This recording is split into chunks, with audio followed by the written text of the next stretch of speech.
Hey everybody, your pal Donnie Dow here. Today I'm on Evansville's east side in the Indian Woods development. Specifically, some people refer to this as Lincoln Point, and for good reason, and I'll explain that as we go. Real quick, I love all the stuff that these people have done with their house. Obviously out of that garage, out of that extra driveway. It's nice, it's classy, I like it.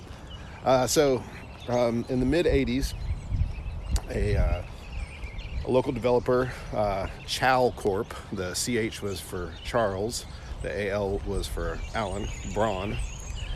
They had a development company and they acquired this land. It was farmland, and some of which was owned by Alcoa. And so they developed one of the first PUDs in the area. Now, PUD is a planned unit development. Some people call them a planned urban development, but what it is it is somewhat more restrictive as far as zoning and somewhat easier. So you lay it all out at the beginning with the clusters of housing. You'll have regular single-family residential, maybe some apartments, maybe some dense housing like patio homes and stuff like that. Typically there's shared space and common areas that are maintained. And in the case of the patio homes, a lot of times when those developments were developed, they would have like a park or something like that that the residents could use, and it was in exchange for having much smaller yards. The benefit being a lot less lawn care. The detriment being you have to go share your space with someone else. So what's funny to me about PUDs, and a lot of people aren't aware of this, sometimes people think of those as strictly a 70s and 80s thing. But the first PUD was actually developed here in America right after World War II. I think 1952 was the first PUD in America. It was in Virginia. But at any rate, pros and cons to that kind of development, but we have some here, and this is one of them. So, this is really cool. So Chal Corp developed all this, but they turned over the majority of the building to Jago. So a lot of these homes were built by Jago. One thing that I just find fascinating is that the original plat for this was amended and changed quite a bit. And you're getting ready to see one thing that I think is interesting, and I bring it up all the time because I see it all the time.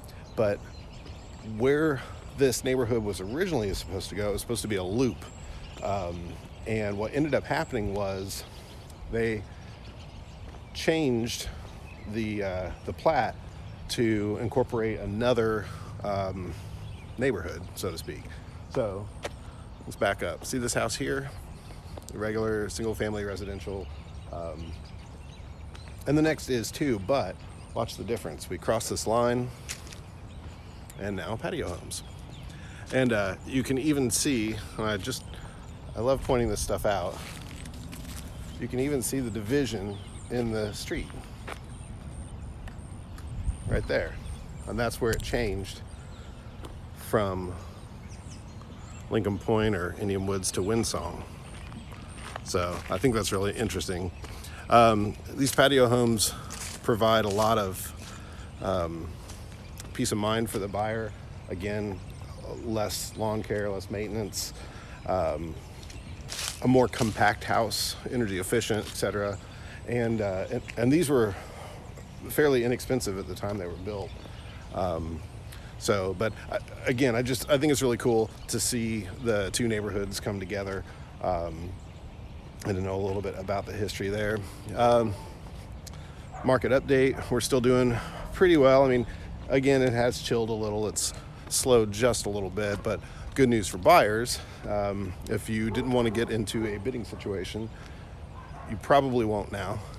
So if that's the kind of thing that scares you off or makes you nervous, I'd really consider now as far as buying goes, because you probably won't get into that situation. At any rate, if you know anyone that I can help with any residential real estate in Southern Indiana, please have them contact me. Once they deal with Donnie, they'll discover the difference is Donnie. Thanks.